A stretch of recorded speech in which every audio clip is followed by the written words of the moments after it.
에게 이스라엘의 죄악으로 말미암아 하나님의 말씀이 없이는 비가 오지 않을 것이다 라고 하는 예언을 하셨습니다. 엘리야는 그 예언을 아합 왕에게 가서 하고 하나님의 명대로 그릿시냇가에 가서 까마귀의 도움으로 살다가 그릿시냇가에 물이 마를 때쯤 되었을 때에 하나님께서는 시돈으로 가서 굶어 죽을 수밖에 없는 한 과부를 찾아가라 라고 말씀하셨습니다. 하나님께서 엘리야를 과부의 집으로 보내신 이유는 다른 이유가 아닙니다. 딱 하나, 과부를 살리기 위해서 그의 집으로 보내셨던 것입니다. 엘리야는 마지막 남은 떡과 또 가루와 기름을 가지고 떡을 만들어서 아들과 함께 죽으려고 했던 그 과부에게 먼저 자신에게 떡을 구워서 달라라고 명령을 했습니다. 엘리야와 과부의 가족은 결국에는 살아날 수가 있게 되었죠. 그 집에 매일같이 통에 밀가루와 기름이 떨어지지 않는 그런 기적이 일어나게 되었고, 그 가족이 그 어려운 가뭄의 시기에서 살아날 수 있는 그런 계기가 되었다라는 것을 열왕기상 17장에서 말씀을 하고 있습니다. 그 과부의 집에서 또 하나의 사건이 발생하게 됩니다. 앞에서 일어났던 사건은 과부의 집에 밀가루와 기름이 떨어지지 않았다, 그래서 이 가뭄 가운데에서도 살아남을 수 있었다라고 하는 그런 사건을 주셨다고 한다면, 오늘의 사건은 생명과 관련된 일입니다. 이것이 무슨 의미가 있는가, 앞의 사건과 어떤 연관성이 있는가 한번 생각해 볼 수 있는 그런 시간이 되었으면 좋겠습니다. 어떤 사건이 있었을까요? 17절 보시죠. 2일 후에 그 집 주인 되는 여인의 아들이 병들어 증세가 심히 위중하다가 숨이 끊어진지라. 가뭄이 지속되는 가운데 가루와 기름이 떨어지지 않는 기적을 매일매일 이 과부의 집은 체험을 하게 됩니다. 그런데 과부의 아들이 병에 걸려 위중하다가 죽게 되었다라고 성경은 말을 하고 있습니다. 여러분, 이것은 과부가 원하는 상황이 절대 아닙니다. 과부가 원했던 것은 무엇이냐면은 남은 식량을 먹은 뒤에 아들과 함께 죽는다, 이것이 과부가 원했던 일이었습니다. 근데 죽지도 못합니다. 마음대로 죽지도 못하는 상황이 되었죠. 먹을 것이 없어 죽으려고 했던 과부에게 식량이 지속적으로 공급되는 일이 일어나게 된 것입니다. 그래서 이제는 살았다라고 생각되는 그때에 아들이 죽고 맙니다. 여러분, 이것처럼 비참한 일이 어디 있습니까? 내 마음대로 되는 일이 하나도 없는 거예요. 계획은 됐는데, 계획은 세웠는데 계획대로 죽었으면 그만인데, 죽었으면 아들 죽는 일 그것도 안 봤을 것 아닙니까? 근데 살아났어요. 가뭄 가운데 다른 집은 다 먹을 것이 없어 난리가 났는데, 이 과부의 집은 매일같이 먹을 것이 자꾸만 나오게 되거든요. 이제는 살았구나라고 생각했을 때 아들이 죽고 맙니다. 여러분, 우리가 마음대로 살고 싶다고 살고 죽고 싶다고 죽는다면 우리에게는 신앙이 필요하지 않습니다. 여러분, 오늘 여기서 알 수 있는 것은 무엇이냐면, 우리의 죽고 사는 문제가 나에게 달려있는 것이 아니라 하나님께 달려있다라는 것을 우리가 알게 되는 것이죠. 사람은 무엇으로 구성되어 있냐면은 혼과 육으로 구성이 되어 있습니다. 이분서를 따르고 있죠. 혼과 영으로 구성되어 있죠. 17절, 오늘 17절에 보니까 숨이 끊어졌다라고 나와요. 21절에 보니까 혼이 돌아왔다라고 하는 말도 나옵니다. 그러면 숨과 혼은 똑같은 동의어입니다. 동의어예요. 그래서 우리는 숨, 혼이 누구로부터 시작되었는가를 분명히 알 필요가 있습니다. 우리 창세기 2장 7절 말씀을 보시면, 여호와 하나님이 땅의 흙으로 사람을 지으시고 생기를 그 코에 불어넣으시니 사람이 생령이 되니라 라고 해서, 여기서 생령이라고 하는 말은 무슨 의미냐면은 호흡입니다. 이 생령이라고 하는 말이 오늘 창세기 2장 7절에서 사람을 만드시고 그 코에 생기를 불어넣었더니 생령이 되었다라고 말씀하시니까, 이 생령이라고 하는 말이 사람에게만 해당되는 말이다라고 생각할 수가 있는데, 그렇지 않아요. 동물에게도 숨을 쉬어서 살 수 있을 때 생령이 되었다라고 하는 말을 사용합니다. 그러니까 이 생령이라고 하는 말은 무엇이냐면은, 동물이나 인간과 같이 살아있는 존재가 되게 할 때 생령이라고 하는 말을 사용한다라는 것이죠. 그러니까 하나님께서 생기를 코에 불어넣어 살아있는 존재가 되게 했는데, 그 살아있는 존재가 숨이 끊어졌다라고 하는 것은 죽었다라고 하는 의미입니다. 그럼 우리가 운동이나 뭐 수련 같은 거 할 때도 이 호흡법이 굉장히 중요하지 않습니까? 제가 헬스에 보니까 헬스 트레이너가 이야기할 때 땡길 때는 숨을 들어내 마시고 또 밀 때는 숨을 내쉬어라라고 얘기해요. 이렇게 하는 거예요. 그러니까 운동할 때 이 호흡법이 굉장히 중요하거든요. 이 호흡법이 왜 중요하느냐? 이 호흡에 의해서 우리의 신체 리듬이 이렇게 잘 조화롭게 움직여지기 때문에 이 호흡을 하면서 운동을 해야 이게 영향력이 있는 것이지 내 마음대로 하면은 그냥 알만 배긴다라고 그런 말을 하더라고요. 그래서 이 신앙이라고 하는 것은 여러분 이 호흡이 누구에 의해서 생겨났는가, 이 호흡이 누구에 의해서 시작되는 것을 바로 아는 것이 바로 신앙의 출발점이다라는 것이죠. 그러니까 우리가 생명을 얻고 생명이 된 것의 출발점은 누구로부터다? 하나님부터다라는 것을 알 수가 있는 거죠. 내가 생명이 되었다, 내가 살아있는 존재가 되었다는 것이 하나님으로부터 시작되었다고 한다면 내 생명이 끝나는 것도 누구로부터다? 하나님으로부터다라는 것을 인정하고 나아가야 된다라는 이야기죠. 근데 오늘 아직 본문에서 이 과부는 아직 하나님이 누구인지 모르는 상태입니다. 과부의 아들이 죽어버렸어요. 죽자 어떻게 반응을 하는가? 엘리야가 과부와 함께 살고 있거든요. 근데 엘리야가 과부의 집에 들어감을 통해서 이 과부가 먹고 사는 문제가 완전히 해결됐잖아요. 그러면은 이 과부의 집에 엘리야가 있다라고 하는 것은 과부의 집에 더 이상 문제가 없어야 된다라고 하는 의미가 담겨져 있는데, 이 엘리야가 과부와 함께 지내고 있음에도 불구하고 아들이 죽게 됩니다. 그 아들이 죽게 되는 것을 어떻게 바라보아야 되는가? 여러분 18절 말씀 보시죠. 여인이 불평을 합니다. 여인이 엘리야에게 이르되 하나님의 사람이여, 당신이 나와 더불어 무슨 상관이 있기로 내 죄를 생각나게 하고 또 내 아들을 죽게 하려고 내게 오셨나이까?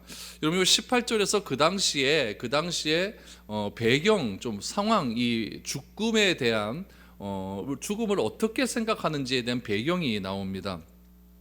여기 보니까 당신이 나와 더불어 무슨 상관이 있기로 내 죄를 생각나게 하고 내 아들을 죽게 하려고 내게 오셨나이까? 라고 얘기를 해요. 그러니까 당시에는 죽는다라고 하는 것을 무엇으로 생각했냐면은 죄의 결과라고 그렇게 생각을 하던 그런 시기였습니다. 그러니까 재난이 오고 질병이 오면은 내가 무슨 죄를 많이 지었기 때문에 우리 집에 재난이 오고 어려움이 온다, 이렇게 생각하던 시기였습니다.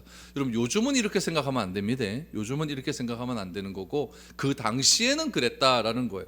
예수님 당시에도 여러분 소경이 한 명이 있었는데 이 소경을 향하여서 예수님께서 갔더니 주변의 사람들이 이야기하지 않습니까? 이 사람이 나면서부터 소경되었던 사람인데 소경된 이유가 무엇입니까? 부모의 죄입니까? 이 사람의 죄입니까? 라고 했을 때 예수님께서 하신 말씀이 무엇이었냐면은 이건 부모의 죄도 아니고 이 사람의 죄도 아니다, 하나님의 영광을 드러내기 위함이다 라고 말씀하지 않았습니까? 그러니까 여러분 아들이 죽게 되니까 과부는 그 당시에 통념되는 그런 세계관에 의해서 뭐라고 생각하느냐, 자신의 죄가 생각났다, 이거 내가 지은 죄가 많기 때문에 그렇다라는 거죠. 그럼 이 과부가 지은 죄가 뭘까요?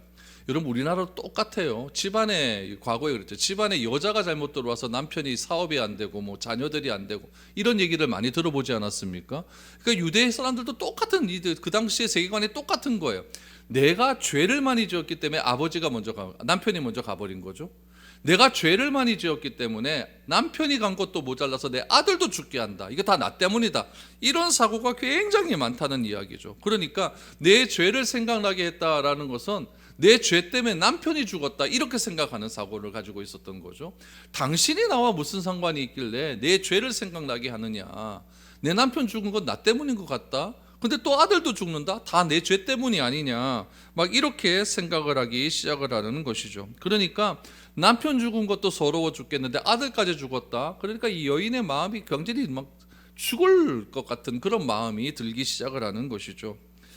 그러니까 사르밧 과부는요, 아들의 죽음을 죄의 결과로 받아들이는 그런 시대적 상황을 살고 있었기 때문이다라는 거죠. 특별히 또 이 옆에 사람은 엘리야니까 하나님의 사람이라는 것, 이 사르밧 과부가 이미 고백을 하지 않았습니까? 그러니까 하나님의 사람이 옆에 있으니까 내가 더 행동 반경이 더 좁아지는 거예요. 이 하나님의 사람은 뭐든지 다 알 것 같거든요. 그런데 내가 평상시에 그냥 아무런 생각 없이 했던 그런 것도 이 하나님의 사람이 옆에 있어 버리니까 내 행동도 굉장히 조심스러워지고 말도 좀 조심스러워지고 막 그런 일들이 일어나게 되는 것이죠. 그러나 과부의 아들이 죽은 것은요, 엘리야조차도 굉장히 당황스러운 일이었어요. 이 뒤에 보면 엘리야가 기도할 때 하나님 어떻게 이 아들을 죽게 하셨습니까? 이렇게 한탄스러운 내용들이 나오거든요. 그러니까 이 아들이 죽었다, 엘리야도 굉장히 당황스러운 일이었는데 이것은 결국 왜 이렇게 하셨는가? 결국 이것도 하나님의 일을 드러내기 하기 위함이다라는 거예요. 그러니까 엘리야가 시돈 지방까지 가게 하신 이유가 분명히 있다는 이야기죠. 그 이유가 이 사르밧 과부의 아들이 죽은 것을 통해서 하나님이 무엇인가를 드러내기 위함이다라는 것을 알 수가 있어요. 그러면 여러분 본문에서 말씀하는 것이 이 아들이 왜 죽었는가, 이 과부가 죄를 많이 지어서 아들이 죽었는가, 이 아들이 왜 죽었는지에 대한 이유를 판단하기 위함, 그 얘기를 하고 싶은 것이 아니라는 거예요. 하나님께서 엘리야를 어디로 보내셨느냐, 바알 숭배의 본고장인 시돈으로 보내셨다는 이야기죠. 바알이 무슨 신이냐면 천둥을 주관하는 신입니다. 천둥, 그러니까 비를 주관하는 신이죠. 그러니까 가나안 사람은 비가 내리는 것은 바알이 내려준다라고 생각을 하는 거예요. 근데 지금의 상황은 하나님께서 지금 하늘의 문을 막았기 때문에 비가 내리지 않는 상황이라는 이야기죠. 그러니까 하나님은 엘리야를 시돈에 보냄을 통하여서 하나님을 택할 것인지 바알을 택할 것인지 둘 중에 하나를 선택해라, 이것을 지금 말씀하고 싶은 거예요. 하나님은 모든 자연을 통치하는 분이고 또 바알이라고 하는 신은 자기들이 필요에 의해서 만든 신 아닙니까? 천둥의 신, 비가 필요하니까 바알을 만든 거예요. 또한 아세라 신은 무슨 신이냐? 아세라 신은 다산의 신, 풍요의 신이에요. 아기를 많이 낳기 위해서는 아세라 신을 믿어야 되고 추수할 때 풍요로운 풍년을 얻기 위해서는 아세라 신에게 제사를 드려야 되는 거예요. 그래서 사람이 부자가 되는 이유는 아세라 신에게 은혜를 입었기 때문에 부자가 된다, 이렇게 생각을 가지고 있었죠. 그러나 하나님은 참된 풍요로움과 많은 자손을 주시는 분도 하나님이라는 것을 그 지역의 사람들에게 알게 하기 위함이다라는 것이죠. 그러니까 이 생명도 하나님의 손에 달렸다는 것을 알게 하기 위함이라는 거예요. 엘리야는 당시에 지명수배자였습니다. 아합에게 가서 당신 하나님께서 말씀하셨어, 하나님께서 비를 내리지 않는다고 해. 그러니까 아합이 아합 앞에서 그 말을 하니까 여러분, 이 아합의 마음이 얼마나 화가 나겠습니까? 그래서 풀어줬는데 진짜 비가 내리지 않아요. 그러면 아합은 이 하늘에서 비가 내리지 않는 것이 누구 때문이라 생각하겠습니까? 다 엘리야 때문이라고 생각하거든요. 그러니까 그리 시내가에 숨어 있다가 시돈까지 도망간 건 아니겠습니까? 이런 상황 가운데서 엘리야가 밖에 나가서 노상 길거리에서 하나님을 믿어라, 하나님께서 지금 이렇게 가뭄을 내리게 한 이유가 하나님께 있다, 이런 말을 할 수가 없는 상황이라는 이야기죠. 지금 상황이 그렇게 되는 거예요. 그러니까 마음껏 밖에 나가서 하나님의 말씀을 전하지도 못하는 그런 환경이었고, 오로지 과부의 집에서 하나님의 말씀이 다시 임할 때까지 버티고 기거해야 되는 것이 엘리야의 지금 상황이었다는 이야기죠. 그런 상황에서 지금 과부의 아들이 딱 죽었다. 그러니까 굉장히 지금 당혹스러운 일들이 일어나게 되는 것입니다.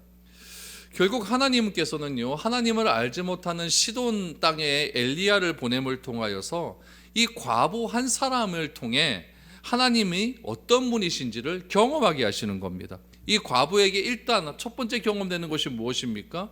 하나님께서 어려운 환경 가운데서 이 과부의 삶을 책임져 주신다, 먹고 마시는 문제는 책임져 주신다, 이것은 지금 과부가 경험이 되었어요. 그럼 이제 또 무엇이 경험되어지느냐? 먹고 사는 문제만 책임지면 되느냐? 이 생명은 그럼 누구 것이냐? 먹고 살고 비가 내리지 않았기 때문에 어려웠다. 그런데 하나님께서 먹고 사는 문제 해결해 주었다. 이거는 바알을 극복한 사건이거든요. 생명의 문제가 나왔어요. 이제 과부의 아들, 다산의 문제 아닙니까? 풍요로움의 문제 아닙니까? 그럼 이 문제는 누구를 극복하자는 얘기예요? 아세라 신을 극복하자는 이야기예요. 그래서 하나님께서는 엘리야를 그곳에 보내셔서 이 과부 한 사람을 통해서 그 땅 가운데 바알과 아세라 신을 믿는 그 신앙을 극복하게 하려고 엘리야를 보냈는데, 말로만 하면 안 되니까 직접적으로 경험하게 하시는 그런 일들을 하나님께서 하시게 되었다라는 이야기죠. 아들이 죽게 되었어요. 생명의 주관자는 하나님이라는 사실을 알고 과부가 하나님을 믿는 신앙을 가짐으로 이방의 땅에도 하나님의 통치하심을 선언하기 위한 하나님의 놀라운 계획이 있었다라는 것을 우리가 오늘 본문을 통해서 발견해야 됩니다. 여러분 욥기 23장 10절의 말씀에 보면은 이런 말씀이 있어요. 그러나 내가 가는 길을 그가 아시나니 그가 나를 단련하신 후에는 내가 숨군같이 되어 나오리라 라고 말합니다. 그러니까 과부의 입에서도 이런 고백이 나오기를 원하는 것이죠. 하나님께서 나를 단련하셔 주셔서 결국 내가 나오는 고백은 숨군과 같은 신앙을 가지게 되었다라는 것을 하나님께서 나오기를 원하게 된 거죠. 로마서에도 보면 이런 말씀이 있어요. 로마서 5장 3절 4절 말씀에 보면 다만 이뿐 아니라 우리가 환난 중에도 즐거워하나니 이는 환난은 인내를, 인내는 연단을, 연단은 소망을 이루는 줄 알미로라.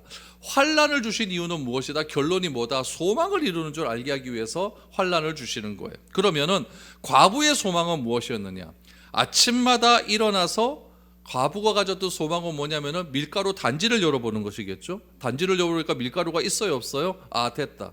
기름의 병에 뚜껑을 열어보는 거예요. 열어보니까 기름이 있어요, 없어요? 있다는 이야기죠. 그러니까 과부는 아침마다 소망을 가지는 거예요. 이 어려운 환난 가운데서 아침에 일어나자마자 부엌에 가서 단지를 열어보고 기름병을 열어보면서 아, 진짜 있네, 이 소망이 확인되는 것을 이 과부는 아침마다 그렇게 확인할 수 있었다라는 이야기죠.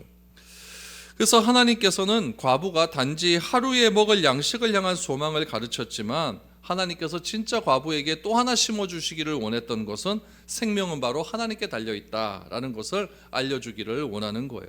우리는 이 뒤에 결론을 다 알기 때문에 별로 이게 이게 대단한 거라고 생각할지 모르지만은 이 당사자는 심각하거든요. 지금 아들이 죽은 거니까 굉장히 심각한 일입니다.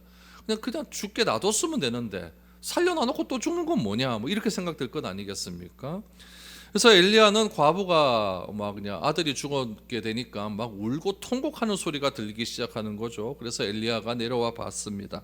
그랬더니 이 아들이 죽었다라는 거예요. 그래서 이 아들을 나에게 다고라고 해서 아들을 건네해 봤습니다. 어떻게 되었을까요? 19절 20절입니다.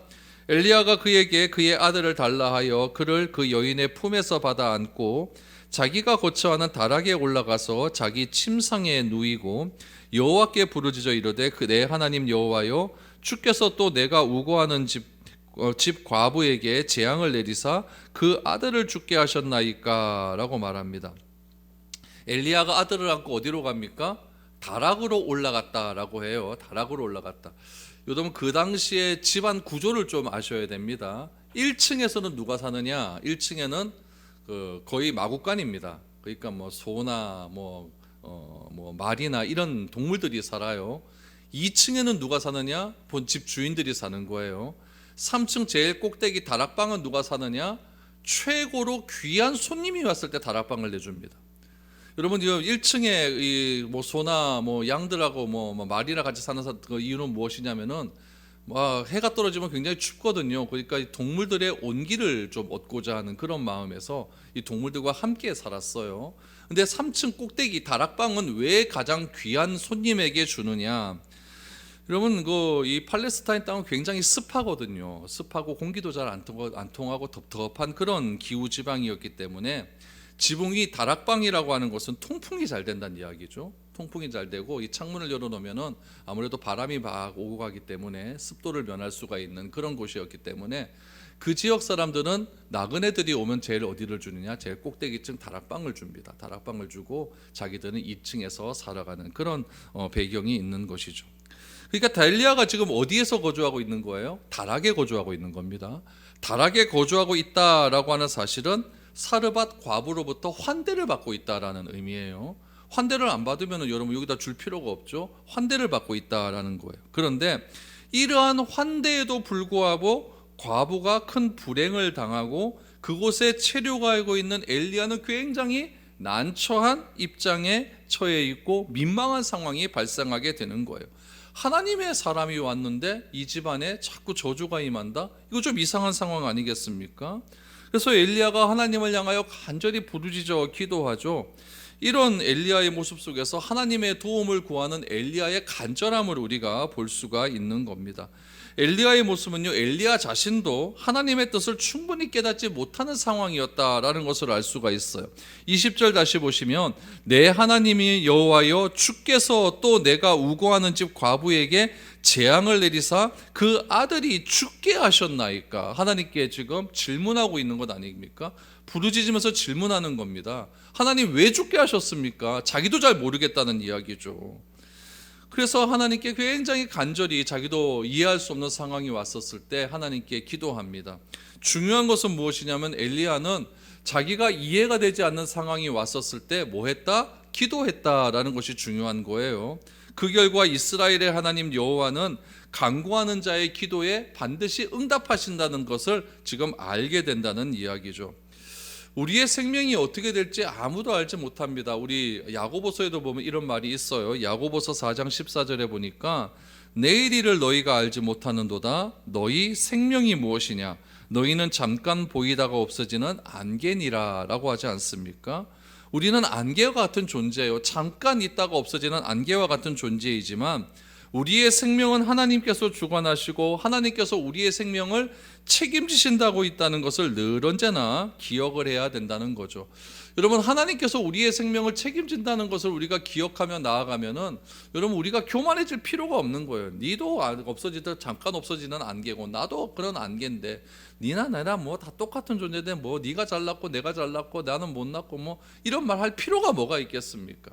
우리의 생명은 다 하나님께서 다 주관하신다는 그런 믿음이고, 이 사실을 우리가 믿을 때에 우리에게 필요한 것은 늘 감사밖에 나올 수가 없는 것이죠. 그래서 하나님께 간절히 기도합니다. 하나님, 왜 이 아들을 생명을 거두어 갔습니까? 라고 이야기를 하죠. 그러면서 엘리야가 이 죽은 아이에게 특별한 행동을 하나 하기 시작을 합니다. 어떤 행동을 했을까요? 21절 이하를 보시죠. 그 아이 위에 몸을 3번 펴서 엎드리고 여호와께 부르짖어 이르되 내 하나님 여호와여 원하건대 이 아이의 혼으로 그의 몸에 돌아오게 하옵소서 하니 여호와께서 엘리야의 소리를 들으심으로 그 아이의 혼이 몸으로 돌아오고 살아난지라 라고 말합니다. 앞에서는 뭐라고 했어요? 숨이 끊어졌다. 여기서는요, 혼이 돌아왔다라고 하지 않습니까? 그러니까 숨과 혼을 지금 같은 의미로 사용하고 있는 거예요. 위치가 중요합니다. 지금 엘리야가 어디에서 기도하고 있죠? 다락에서 기도합니다. 이 아이를 어디서 데리고 왔죠? 밑에서 데리고 왔어요. 그러니까 여러분 보세요. 이 과부가 엘리야를 진짜 하나님의 아들로 믿었다고 한다면은 지금 엘리야가 있는 그 다락으로 올라가서 이 아이의 상황을 전하는 게 맞습니다. 그런데 이 과부는 어떻게 했느냐? 그냥 자기가 있는 곳에서 부르짖어 기도만 그냥 울기를 시작하는 거죠. 그러니까 엘리야는 다락에 있다가 1층으로 2층으로 내려오는 거예요. 그러니까 요거는 무엇이냐? 엘리야가 굉장히 민망한 상황에 처해 있다. 지금 존귀한 장소가 아니다라는 것을 의미해요. 그래서 엘리야가 그 아이를 데리고 원래 존귀한 장소인 다락으로 올라갑니다. 다락으로 올라가서 한 일이 무엇이었냐면은 하나님께 기도하기 시작을 한 거예요. 어떻게 기도했느냐? 아위 위에 몸을 3번 펴서 엎드렸다. 그러니까 아위와 덮쳤다라는 이야기예요. 덮쳤어요. 덮쳐서 뭐 이렇게 하나님께 부르짖었다라는 이야기예요.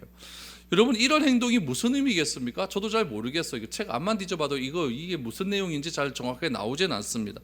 그러나 여러분, 우리가 가만히 생각을 해보면은 우리 예수님도 우리 나병 환자나 이런 환자들 볼 때 그의 몸에 손을 대고 기도하는 장면이 나오지 않습니까?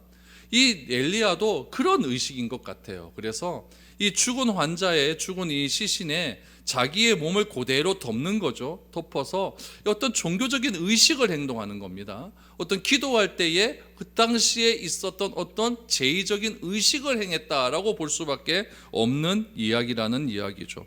그래서 이 3번 엎드린 것, 이것도 3번, 성경에는 3을 좀 중요하게 여기지 않습니까? 3번 덮었다가 띄었다, 덮었다가 띄었다, 덮었다가 띄었다. 이 행동을 통해서 이 하나님께서 이 아이를 일으킬 수 있는 능력을 발휘해 달기를 간절히 바라는 마음으로 그렇게 기도합니다. 여러분, 이런 행동들이 바울의 얘기에도 나와요. 한번 보시죠. 사도행전 20장 9절에 보면 유두고라 하는 청년이 창에 걸터 앉아 있다가 깊이 졸더니 바울이 강론하기를 더 오래 하매 졸음을 이기지 못하여 3층에서 떨어지거늘 일으켜 보니 죽었는지라. 바울이 내려가서 그 위에 엎드려 그 몸을 안고 말하되 떠들지 말라, 생명이 그에게 있다라고 말하지 않습니까? 설교 듣다가 죽었어요. 그때 바울이 어떻게 합니까? 내려가서 그 청년의 몸 위에 덮었다라고 하지 않습니까? 그러니까 엎드려져 있는데 그 위에 엎드려서 그 몸을 안고 말을 하는 거죠. 아직 생명이 있다라고 말을 하는 거예요.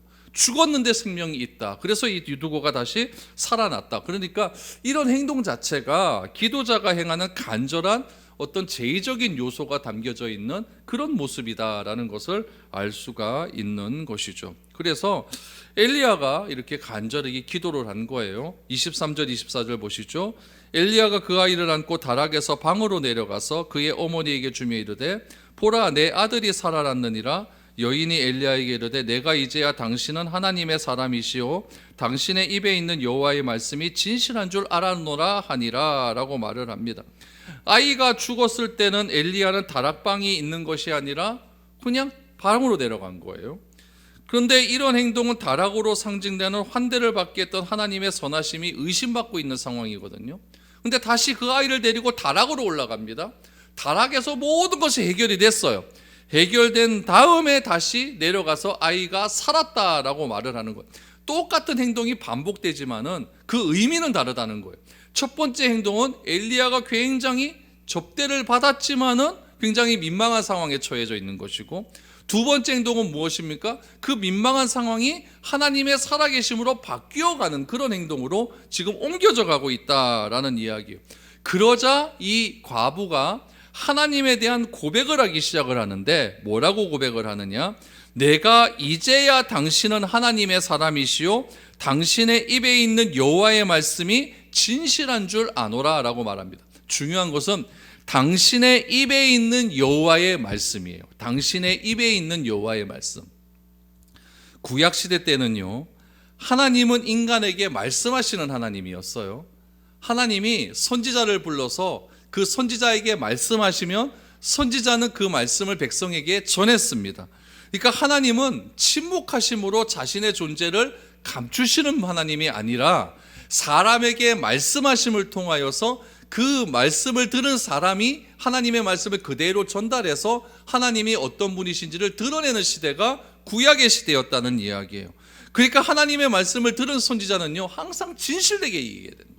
하나님의 말씀을 듣는 그대로 하나님의 권위를 가지고 이야기를 해야 되는 거예요. 이게 맞는 거예요. 그런데 과부의 아들이 죽은 사건은요, 엘리야가 전한 하나님의 말씀이 일시적으로 의심을 받는 사건이었어요. 다 해결되는 줄 알았는데 아들이 죽었어요. 아들이 죽어버리니까 이 과부가 당신이 나하고 뭔 상관인데 당신이 우리 집에 와서 내가 죽으려고 했는데 죽지도 못하게 하고 또 내가 또 살아나서 좀 됐다 싶은데 왜 죽여버립니까? 그러니까 하나님의 말씀이 일시적으로 의심을 받는 그런 상황이었다는 이야기예요. 그런데 아들이 다시 살아난 사건을 통하여서 엘리야가 전한 하나님의 말씀이 회복되는 사건으로 옮겨져 갔다는 이야기예요. 그거를 이 과부가 뭐라고 이야기합니까? 당신의 입에 있는 여호와의 말씀이 진실한 줄 이제야 알았다라고 말을 하는 거예요. 지난주에 우리 이 과부가 엘리야를 향하여 무엇이라고 이야기했냐면은 당신은 이스라엘의 하나님을 믿는 사람인 줄 내가 알았다라고 이야기해요. 그러니까 엘리야는 이스라엘의 민족신을 섬기는 그 사람인 줄만 알고 있었지 나의 하나님은 아닌 거예요. 그런데 이번에는 생명이 살아나는 역사를 이 과부가 눈으로 목도하고 난 다음에 하는 고백이 무엇이었냐면은 당신의 입에서 나오는 말씀이 진짜 하나님의 말씀이고 여호와의 말씀은 진짜 진실한 줄 이제야 내가 알았다. 여기서 바알 신앙과 아세라 신앙이 극복이 되는 거예요. 그래서 하나님은 이 과부의 신앙을 회복시킴을 통하여서 과부의 신앙 가운데 바알과 아세라의 신앙이 떠나가고 여호와 하나님을 믿는 그 신앙이 들어감을 통하여서 이 시돈에 사는 사람들도 하나님을 믿게 하려고 하는 하나님의 넓은 계획이 있었다는 거예요. 그럼 이스라엘 땅은 어떻습니까? 이스라엘 땅은 하나님의 택한 백성임에도 불구하고 하나님을 하나님이라고 부르는 사람이 아무도 없었습니다. 다 이세벨 왕비에게 꾀임에 빠져가지고 다 우상을 숭배하는 그런 나라가 아니었습니까? 택한 민족은 하나님을 하나님이라고 인정하지 않는데 이방 민족의 이 한 과부의 입에서 당신의 입에서 나오는 하나님의 말씀은 진짜 하나님의 말씀이고 하나님은 진실되다고 하는 그 입이 터져나오게 하셨다라는 이야기죠. 여러분, 우리의 신앙의 회복은 무엇으로 가능합니까? 말씀을 통해서 가능한 거예요. 그래서 내 입으로 하나님을 고백할 수 있어야 되는 거예요. 내가 전하는 하나님의 말씀이 진실된 하나님의 말씀으로 나타나기 위해서는 내 행동이 어떠한 행동을 취해야 되는가, 이것이 중요하다는 것을 알 수가 있는 것이죠.